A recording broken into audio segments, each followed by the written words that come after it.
راستے بن گئے، 12 پہ چل پڑے۔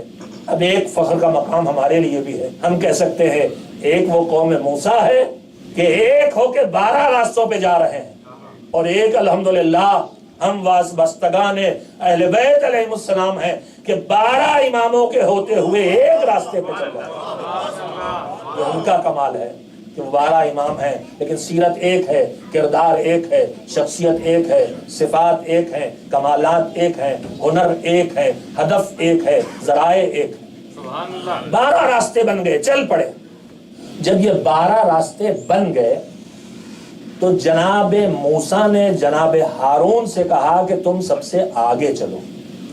وسیع ہے جناب موسیٰ، جناب ہارون سب سے آگے، جناب ہارون، ان کے پیچھے پھر جناب موسیٰ کی پوری قوم، اور ان کے پیچھے جناب موسیٰ، اور اس کے بعد آیا فرعون۔ اب صورتحال یہ ہے کہ ادھر جناب موسیٰ کی قوم کا آخری آدمی دریا سے نکل رہا تھا، اور ادھر لشکر فرعون کا آخری آدمی دریا میں داخل ہو رہا تھا۔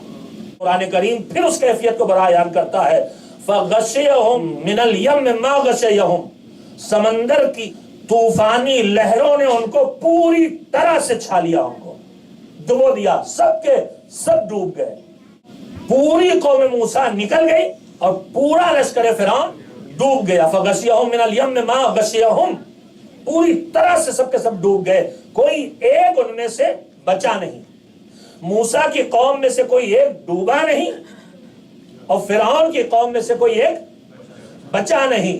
عزیزو، راستہ تو وہی ایک ہے، اسی راستے پر قوم موسیٰ بھی چلی، اسی راستے پر قوم فرعون بھی چلی، مگر ایک ڈوب گیا، ایک بچ گیا۔ فاصلہ کیا ہے؟ فاصلہ خالی اتنا ہے کہ قوم موسیٰ اللہ کے بنائے ہوئے راہبر کے پیچھے چل رہی تھی، تو اگر نہ چلے ہوتے تو بھی نجات نہ پاتے، اور چلتے بھی لیکن ہارون کے پیچھے نہ چلتے تو بھی نجات نہ پاتے۔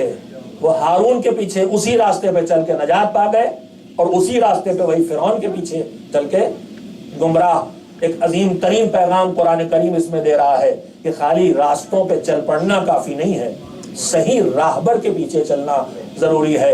خالی نمازیں نجات نہیں دلائیں گی، خالی روزے نجات نہیں دلائیں گے، خالی حج و زکوٰۃ نجات نہیں دلائے گا۔ یہ نمازیں، یہ روزے، یہ حج و زکوٰۃ صحیح راہبر کا انتخاب کر کے ان کے نقش قدم پر چلتے ہوئے جب انجام دیے جائیں گے تب نجات دلائیں گے۔